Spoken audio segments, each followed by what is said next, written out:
जय जय हिंद। आप सभी का फिर से स्वागत है एक नए सेशन में। ये प्रॉफिट एंड लॉस का पार्ट नंबर 6 है। जैसा कि आपने पिछले 5 वीडियो में देखे होंगे, तो आपको step by step concept clear किए जाते हैं और यहाँ पर सभी एग्जाम के लिए, जैसे कि RRB, NTPC, railway group D, UPSI, UP police और एसएससी जीडी, दिल्ली पुलिस के लिए काफी हेल्पफुल रहेगी। ये प्रॉफिट एंड लॉस का पूरा कंप्लीट यहाँ पर चैप्टर कंप्लीट किया जाएगा। तो चलते चलते हैं हम लोग अगले टाइप पर। तो यहाँ पर type by type concept clear. तो अब हम लोग देखते हैं नेक्स्ट क्वेश्चन पर। तो नेक्स्ट टाइप के प्रश्न कैसे करेंगे कि एक वस्तु की बिक्री पर आरंभिक प्रतिशत लाभ 74% था। यदि वस्तु का क्रय मूल्य 50% बढ़ जाता है लेकिन विक्रय मूल्य वही रहता है, तो इंपॉर्टेंट ये बात है कि विक्रय मूल्य वही रहता है, तो विक्रय मूल्य वही रहता है, तो ये नया प्रतिशत ज्ञात करो। ये एनटीपीसी में क्वेश्चन पूछा गया था। तो देखते हैं इस सवाल को किस प्रकार सॉल्व करना है कि हमने 74% लाभ हुआ, यानी 100 वाली चीज हमने 74% लाभ पर मैची होगी, तो कितने मैचा होगा? 174 रुपया में। कितने रुपए में मैचा होगा? 174 रुपया में। अब उसने प्रश्न में ये कहा कि अगर हम इसको वस्तु का क्रय मूल्य 50% बढ़ा दें, तो वस्तु का जो क्रय मूल्य है वो 50% बढ़ा दें, तो पहले क्रय मूल्य 100 था, अब 50% बढ़ जाएगा, कितना हो जाएगा? 150। तो अब क्रय मूल्य कितना हो जाता है? 150 रुपये हो जाता है, लेकिन विक्रय मूल्य वही रहता है। तो विक्रय मूल्य जितना है वही है, विक्रय मूल्य 174 है तो अभी भी 174 है, तो उसको नया प्रतिशत लाभ ज्ञात कीजिए। तो देखिए इस टाइप कैसे करेंगे कि अब हमारा लागत मूल्य तो 150 रुपया हो गया, लेकिन विक्रय मूल्य कितना? 174 ही है, तो हमने 150 वाली चीज अब 174 रुपए में छी, तो लाभ कितने हुआ? तो लाभ कितने हुआ? 24 रुपया का। कितने में से? 150 में से। तो परसेंटेज बनाने गुणा कितने करेंगे? 100 का। तो 24 रुपया का लाभ हुआ 150 में से। तो यहाँ पूछा नया लाभ प्रतिशत ज्ञात करें, तो सॉल्व करते हैं। तो 50 या 150 होते हैं, 50 दूनी 100 और 3 से काटेंगे 24 के बार कट जाएगा 8 बार, 8 दूनी कितना? 16। तो इस सवाल का जो आंसर होगा वो नया लाभ परसेंट होगा कितना? 16% आपका आंसर करेक्ट हो जाएगा, जो कि ऑप्शन नंबर यहाँ पर बी करेक्ट है। तो क्लियर, इस टाइप के आप सभी प्रश्न बना सकते हैं। अब हम लोग चलते हैं अगले प्रश्न पर। एक और प्रश्न दिया है इसी लेवल का कि एक अंतरण में होने वाला लाभ क्रय मूल्य का 20% है, यानी लाभ कितना है? 20% है। अगर क्रय मूल्य में 5% की वृद्धि होती है परंतु विक्रय मूल्य समान बना रहता है, तो लाभ प्रतिशत में कितने की कमी होगी? तो यहाँ पर पूछा है लाभ प्रतिशत में कितने की कमी होगी, तो यहाँ लाभ कमी नहीं पूछी, लाभ पर अब नया लाभ प्रतिशत कितना होगा, तो यहाँ पर आपको बताना है नया लाभ प्रतिशत कितना है। तो यहाँ नया लाभ प्रतिशत ज्ञात करना है। चलिए ध्यान से, तो नया लाभ प्रतिशत ज्ञात करना है। तो यहाँ पर देखते हैं कि हमने इसको 100 रुपया में खरीदा होगा और 20% लाभ पर बेचा होगा, तो कितने बेचा होगा? 120 में। अब उसने स्पष्ट बोल दिया कि यदि क्रय मूल्य में 5% की वृद्धि हो, तो क्रय मूल्य में 5% वृद्धि होगी तो कितना होगा? 105। कितना होगा? 105। तो क्रय मूल्य में 5% की कमी हो तो कितना होगा? 105। लेकिन विक्रय मूल्य वही रहता है, तो हमारा क्रय मूल्य 105 हो गया, लेकिन विक्रय मूल्य आपका 120 है। तो 105 वाली चीज 120 रुपए में ही बेची, तो लाभ कितने हुआ? 15 रुपए का लाभ हुआ। कितने में से? 105 में से, क्योंकि 105 वाली चीज हमने 120 में बेच दी, तो लाभ कितने हुआ? 15 रुपए का। कितने में से? 105 में से गुणे 100, 1500 कर सकते हैं, 15 सत्ते 105। तो यहाँ पर 7 का भाग देंगे तो 14 सत्ते 98, लगभग 14.2% का क्या हो जाएगा? यहाँ पर लाभ हो जाएगा। तो लगभग यहाँ पर जो आंसर आएगा वो 14.2% होगा, जो कि ऑप्शन नंबर यहाँ पर ए आपका करेक्ट होगा। ये भी सवाल आपका एनटीपीसी में प्रश्न पूछा गया था, तो इस टाइप के आप सभी प्रश्न बना सकते हैं। चलिए हम नेक्स्ट क्वेश्चन देखते हैं। अगला प्रश्न दिया इसी लेवल का कि एक व्यक्ति अपनी वस्तु 30% लाभ पर बेचता है, यदि लागत मूल्य 25% बढ़ जाता है और विक्रय मूल्य 30% बढ़ जाता है। अभी तक तुमने देखा था कि वहां पे विक्रय मूल्य समान रहता था, यहाँ पर विक्रय मूल्य भी बढ़ जाता है 10%।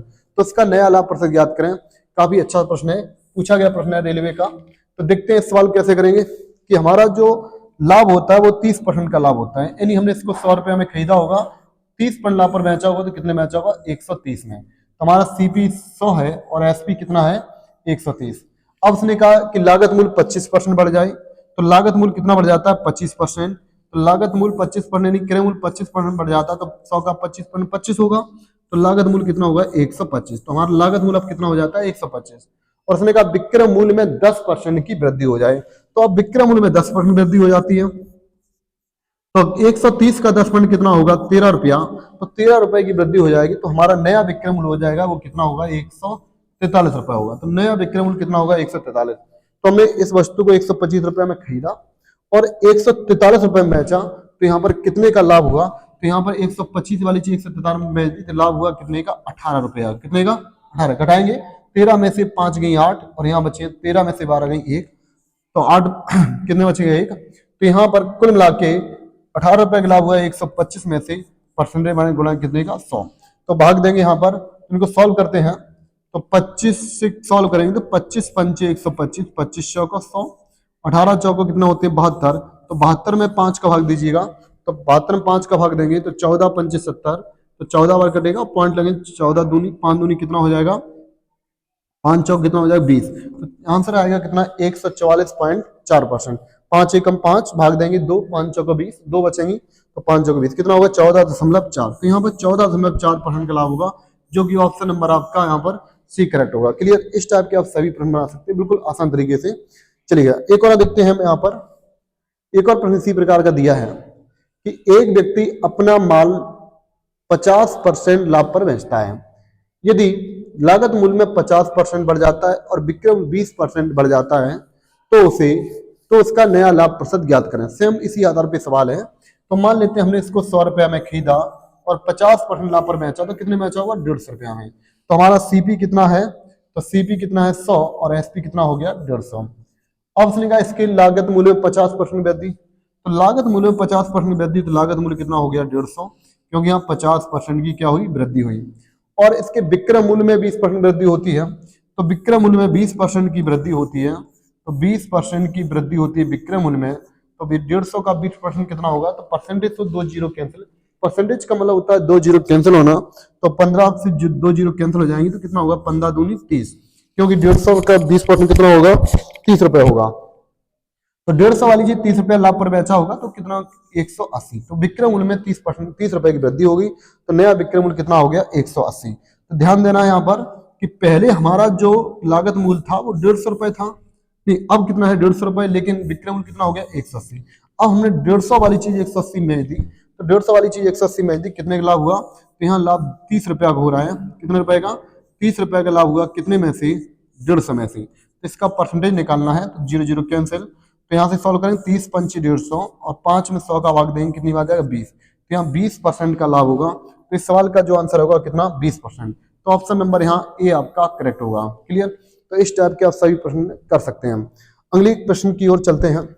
बिल्कुल सब आसान तरीके से लगा सकते हैं, ये आपके अलग टाइप के प्रश्न है। तो यहाँ पर दिया है कि एक व्यक्ति ने 6000 रुपए में प्रत्येक 3 वस्तुएं खरीदी और उसने वस्तुओं को क्रमशः 15% के लाभ और 12% लाभ और 15% हानि पर बेचा, तो उसके द्वारा अर्जित कुल लाभ या हानि प्रतिशत ज्ञात करें। तो अब जो कंसेप्ट चल रहे हैं वो सीपी समान के। कौन से कंसेप्ट चलेंगे? सीपी समान। जब भी आप देखेंगे कि सीपी समान, तो अभी तक तुमने देखा होगा कि कल जो पिछले हमने 2 वीडियो बताई थी उसमें विक्रय मूल्य समान था, तो आज से यहाँ से कंसेप्ट होंगे जो क्रय मूल्य समान है। जब भी आप क्रय मूल्य समान है तो इनको डायरेक्ट लिख सकते हैं कि पहली वस्तु को हमने 15% लाभ पर बेचा और दूसरी वस्तु को हमने 12% लाभ पर बेचा और तीसरी वस्तु को हमने 15% हानि पर बेचा, 15% हानि पर बेचा। जब भी विक्रय मूल्य समान हो, जब भी क्रय मूल्य समान हो, तीनों वस्तुओं को समान मूल्य पर खरीदा गया, यानी क्रय मूल्य समान है, तो याद रखना कि यहाँ पर डायरेक्ट सॉल्व कर सकते हैं कि जितने परसेंट का यहाँ पर हानि हो रही है उतने परसेंट लाभ है, तो कट जाएंगे 15% और 15% हानि खत्म हो जाएंगी। तो यहाँ पे कुल मिला के कितना परसेंट लाभ हुआ? 12%। और ये 12% लाभ कितनी वस्तुओं को हो रहा है? तो ये 12% लाभ 3 वस्तुओं को हो रहा है, तो 3 का भाग दे देंगे, तो सभी के कुल मिला के लाभ हो जाएगा कितना? 4%। तो यहाँ पर आपका आंसर कितना होगा? 4% का लाभ होगा, जो कि ऑप्शन नंबर कौन सा आएगा? यहाँ पर ए आंसर आपका करेक्ट होगा। तो इस सवाल का आंसर क्या होगा? 4% लाभ। तो यहाँ पर वैल्यू का उपयोग नहीं करना है। तो हमने देखा पहली वस्तु 15% लाभ, दूसरी 15% हानि, तो यहाँ लाभ और हानि बराबर हो तो कैंसिल हो जाएंगे, तो कुल मिला के लाभ बचा कितना? 12%। ये 12% लाभ कितनी वस्तुओं का आया? 3 का भाग, अगर यहाँ 4 वस्तुएं होती 4 का भाग देते, अगर वस्तुएं 5 होती तो 5 का भाग देते हैं। क्लियर? इस टाइप से आगे देखते हैं सवाल को। अगला प्रश्न दिया है एक और इसी लेवल का कि एक व्यक्ति ने 3 वस्तुएं खरीदी जिनमें से प्रत्येक की कीमत 3-3 हजार रुपए है, तो इसका मतलब प्रत्येक का सीपी कैसा है? समान है। तो यहाँ प्रत्येक का सीपी कैसा है? यहाँ पर समान। तो सीपी यहाँ समान है। उसने एक को बेच दिया कितने परसेंट? 10% लाभ पर, दूसरे को 5% लाभ पर और तीसरी वस्तु को 15% हानि पर बेच दिया, तो उसके द्वारा अर्जित लाभ या हानि ज्ञात करें। तो पहली वस्तु को उसने बेच दिया 10% लाभ और दूसरी वस्तु को बेच दिया उसने 5% लाभ, और तीसरी वस्तु को 15% हानि पर बेच दिया। तो अगर देखा जाए तो समस्त तीनों वस्तुओं पर बेचने पर उससे कुल कितने पर लाभ या हानि हुई। तो यहाँ पर 10, 5, 15% का लाभ हुआ, और यहाँ पर 15% की हानि हो रही। तो 15% लाभ, 15% हानि, तो रिजल्ट क्या रहा? 0%। तो यहाँ रिजल्ट 0% रहा। तो इस सौदे में ना लाभ ना हानि होगी। तो इस सौदे में ना लाभ ना हानि, तो यहाँ पर आएगा answer no profit no loss. तो ऑप्शन नंबर क्या आएगा? डी। क्लियर। अगर यहाँ पर अगर 6% का लाभ होता तो 3 का भाग देते 2% आ जाता है। यहाँ पर कुछ नहीं, तो 0% आया। तो आंसर क्या आएगा? ना लाभ ना हानि। क्लियर। अगले प्रश्न चलते हैं। अगला प्रश्न की ओर देखते हैं। एक व्यक्ति ने 3000 रुपए के हिसाब से 2 साइकिलें खरीदी। यदि वह एक साइकिल को 10% लाभ पर और दूसरी साइकिल को कितने प्रतिशत लाभ पर बेचना चाहिए ताकि उसे कुल 20% का लाभ हो? ये बहुत अच्छा सवाल है कि ताकि उसे कुल 20% का लाभ हो। तो देखिए इस सवाल को कैसे कर सकते हैं कि प्रत्येक का विक्रय मूल्य कैसा है? समान। तो यहाँ पे नोट कर लेना, प्रत्येक का सीपी कैसा है? समान है। तो सीपी यहाँ समान है। क्लियर। तो ऐसे जब सवाल आते हैं तो हम लोग डायरेक्ट कर सकते हैं इनको कि पहली वस्तु को हमने 10% लाभ, एक साइकिल को 10% लाभ पर, यानी पहली को उसने 10% लाभ पर बेचा। कितने पर लाभ पर? 10% लाभ पर बेचा। क्लियर। तो उसने कहा दूसरी वस्तु को कितने पर लाभ पर बेचना चाहिए ताकि उसे कुल 20% का लाभ हो। तो कुल मिला के उसको लाभ कितना होना चाहिए? 20% लाभ होना चाहिए दोनों वस्तुओं पर। इसको दो तरीके से कर सकते हो आप कि कुल मिला के इसको 20% लाभ होना चाहिए, दोनों वस्तुओं पर 20% लाभ होना चाहिए। तो अर्थात एक समझने क्लियर है कि दो वस्तुओं पर लाभ कितना हो रहा है? 20%। तो यहाँ पर हमने देखा पीछे 2 सवालों में, जैसे यहाँ दिखा था कि यहाँ पर पिछले सवाल में 3 का भाग दिया था, क्योंकि 12% लाभ था, 3 चौको 12। तो यहाँ पर ऐसे ही करेंगे यहाँ पे। तो कुल मिला के 20% का लाभ है कितनी वस्तुओं पर? 2। इसमें 2 गुणा करेंगे तो 20 दूनी 40। कुल मिला के हमें 40% का लाभ लेना है। कितने परसेंट का? 40% का। तो पहली वस्तु पे कुल मिला कितना लाभ हुआ? 10। तो दूसरी वस्तु कितने पर लाभ पर बेचे कि समस्त लाभ कितना हो जाए? 40%। तो समस्त लाभ कितना हो जाए? 40%। तो दूसरी वस्तु को हम कितने पर लाभ पर बेचे तो समस्त लाभ कितना हो जाए? 40। तो 40 में से 10% लाभ हो गया तो दूसरे के लिए बचा कितना? 30। तो यहाँ कितना बचा? 30। तो दूसरी वस्तु को हम 30% लाभ पर बेचे होंगे। किस लाभ पर? 30%। तो इस सवाल का आंसर कितना होगा? 30%। कितना? 30%। क्लियर। तो इस सवाल को इस टाइप से कर सकते हैं। इसका एक और तरीका है जो आप लगा सकते हैं, वो तरीका देखिएगा ध्यान से। इसको एक और तरीके से लगा सकते हैं कि पहली वस्तु पर हमने 10% लाभ पर बेचा, दोनों का सीपी कैसा है? समान है। सीपी कैसा है? समान। दूसरी वस्तु को कितने % लाभ पर बेची ये मुझे जानकारी नहीं है। सभी वस्तुओं पर कुल मिला के लाभ कितना हो रहा है? 20%। कुल मिला के लाभ 20% होता है। जब क्रय मूल्य समान होता है तो इनका रेशियो होता है 1:1, क्योंकि दोनों वस्तुओं का क्रय मूल्य कैसा है? समान। तो अब इस टाइप से भी सॉल्व कर सकते हैं। तो एलिगेशन की एक पहचान जो होती है कि बीच में जो रहता है वो 1 से छोटा और 1 से बड़ा। तो इससे तो छोटा बड़ा है तो इससे छोटा, तो जो भी आंसर आएगा वो 20% प्लस आएगा, क्योंकि 20 से मान बड़ा होना चाहिए। तो हमने देखा यहाँ पे, तो इनको घटाएंगे तो 20 में से 10 गई 10, 1 बराबर 10%। तो इधर भी 1 बराबर कितना हो जाएगा? 10% हो जाएगा। तो यहाँ पर 20 में 10 जोड़ देंगे, क्योंकि हमें 20 से बड़ा चाहिए। तो 20 में 10 ऐड करेंगे, तो 20 में 10 ऐड करेंगे कितना हो जाएगा? 30। तो इस सवाल का आंसर क्या होगा? 30%। क्लियर। इस टाइप को भी सॉल्व कर सकते हैं। तो दूसरी वस्तु को हम 30% लाभ पर बेचेंगे। तो आप एलिगेशन की सहायता से भी इसको आप सॉल्व कर सकते हैं। चलेगा। एक और प्रश्न देखते हैं। अगला एक और प्रश्न दिया इसी लेवल का क्वेश्चन है कि एक व्यापारी ने 9000 रुपए प्रत्येक में 2 घड़ियां खरीदी। क्लियर। उसने एक घड़ी को 10% हानि पर बेच दिया और कुल मिला के उसे 18% का लाभ हुआ। तो कुल मिला के 18% लाभ हुआ। तो कुल मिला के 18% लाभ अर्जित करने के लिए दूसरी घड़ी को किस कीमत पर बेचना चाहिए? तो यहाँ पर हम पहले निकालेंगे दूसरी घड़ी को कितने पर लाभ पर बेचा होगा। तो देखते हैं इस सवाल को। तो हम लोग एलिगेशन की सहायता से भी सॉल्व कर सकते हैं इसको। तो देखते हैं, पहली घड़ी को हमने 10% हानि पर बेचा। 10% हानि है तो माइनस में आएगा। दूसरी वस्तु कितने पर लाभ पर बेची ये अभी जानकारी नहीं है। दूसरी कितने % लाभ पर बेचे, लेकिन समस्त लाभ कितना हो जाए? 18% का लाभ हो जाए। तो दोनों का हमने देखा सीपी कैसा है, तो दोनों का सीपी कैसा है? यहाँ समान है।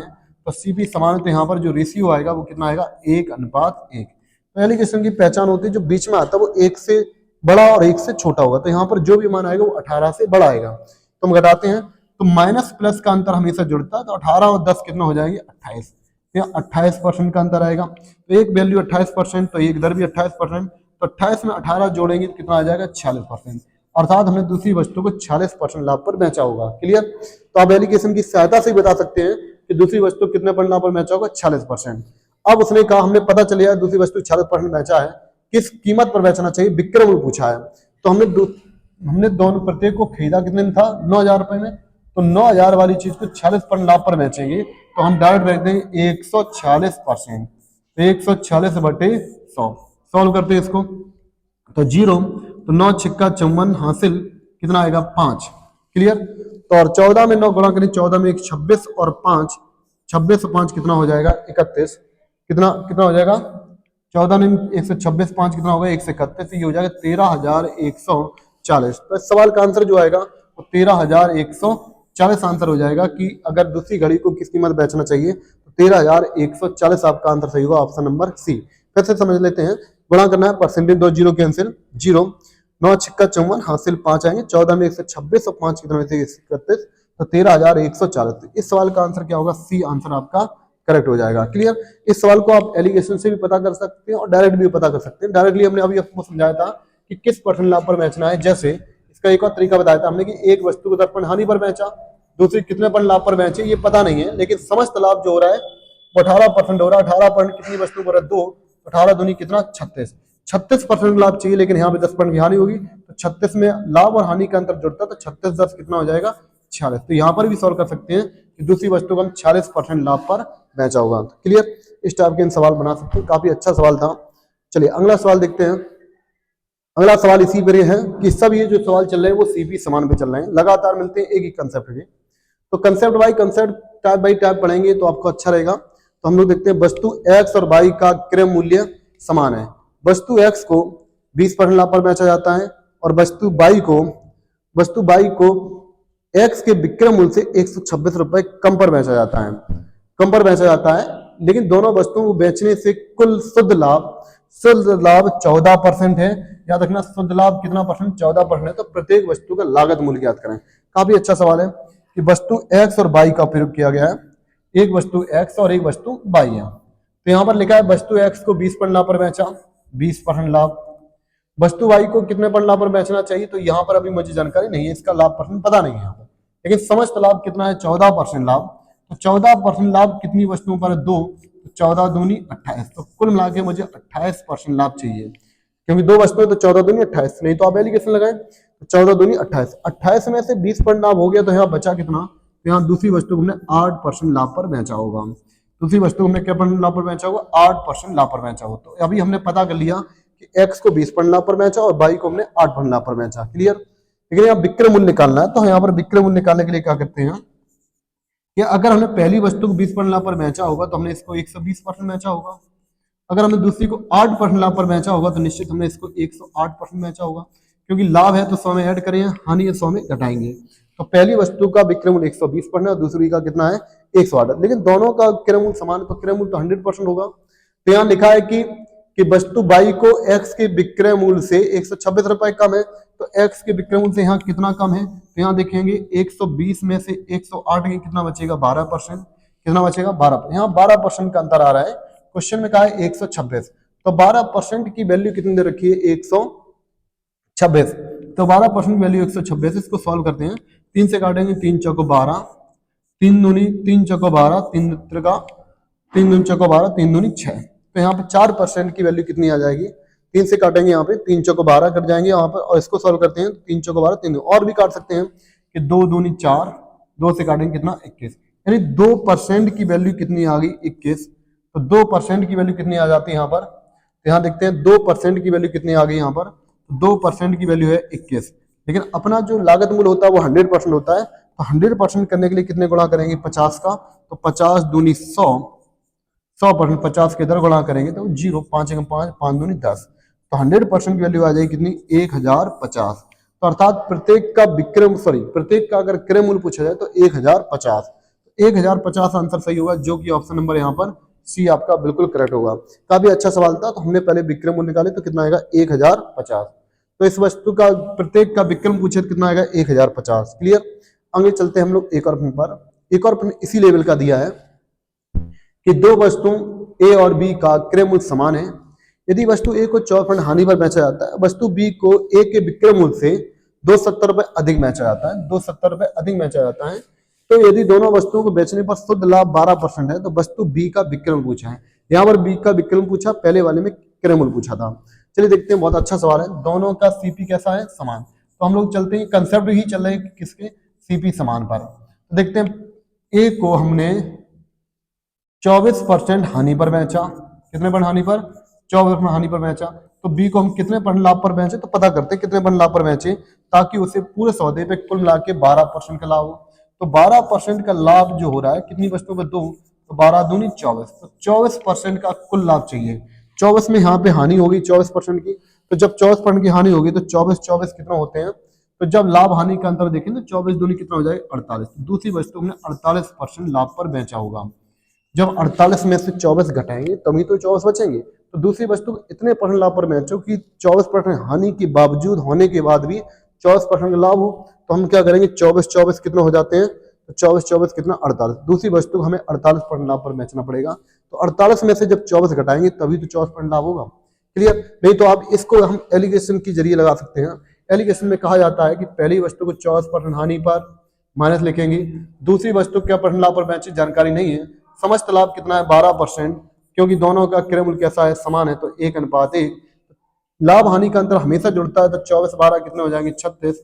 1% बराबर 36, तो 1 बराबर 36। 12 एलिगेशन की पहचान होती है, जो बीच में आता है वो 1 से बड़ा होगा तो 1 से छोटा। तो यहाँ पर जो भी माना है वो 12 से बड़ा होगा, तो 36 में 12 जोड़ेंगे कितना आएगा? 48। दूसरी वस्तु हमें 48% लाभ पर बेचना है। क्लियर? ये हमने 4 क्वेश्चन लिए थे इसमें, जिसमें हमने आपको दोनों टाइप बताए हैं, तो दोनों टाइप से आप सॉल्व कर सकते हो।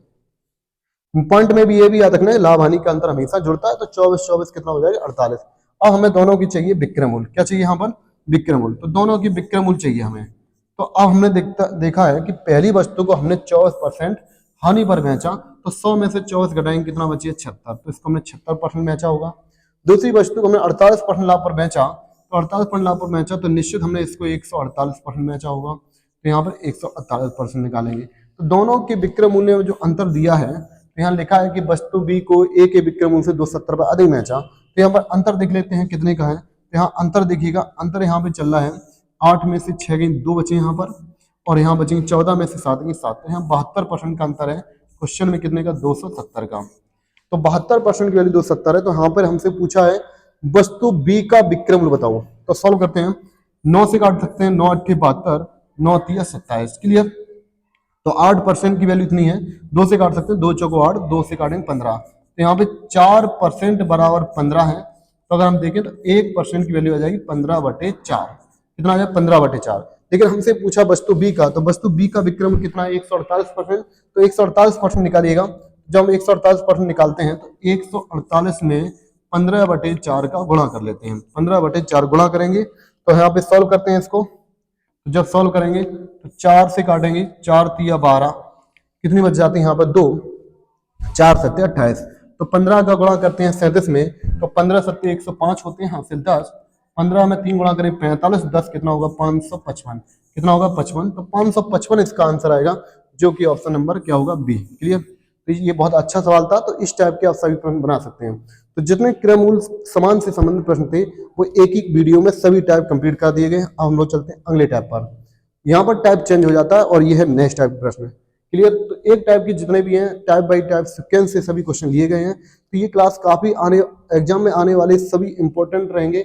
आने जितने भी एग्जाम आगे हैं सभी में ये प्रश्न पूछे जा सकते हैं। तो हम देखते हैं अगले। एक कलम का विक्रय मूल्य 171 रुपए है।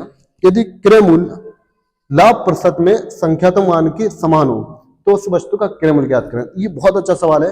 एक कलम को हमने एक का विक्रय मूल्य 171 रुपए है, यदि क्रय मूल्य उसका क्रय मूल्य लागत मूल्य के समान है, क्रय मूल्य लाभ परसेंटेज के समान है। जब भी आप इस टाइप के प्रश्न देखें तो बहुत खतरनाक सवाल माने जाते हैं। इसका हम डायरेक्ट तरीका तुमको बताते हैं कि जब भी लाभ परसेंटेज सीपी के बराबर हो, तो एक कंसेप्ट याद रखना, जब भी लाभ परसेंटेज सीपी के बराबर हो, तो इसके लिए बहुत डायरेक्ट तरीका हम तुमको बता सकते हैं कि जब लाभ परसेंट सीपी के बराबर हो तो एसपी के ऐसे विक्रय मूल्य के ऐसे फैक्टर करना जिनका अंतर 10 होना चाहिए।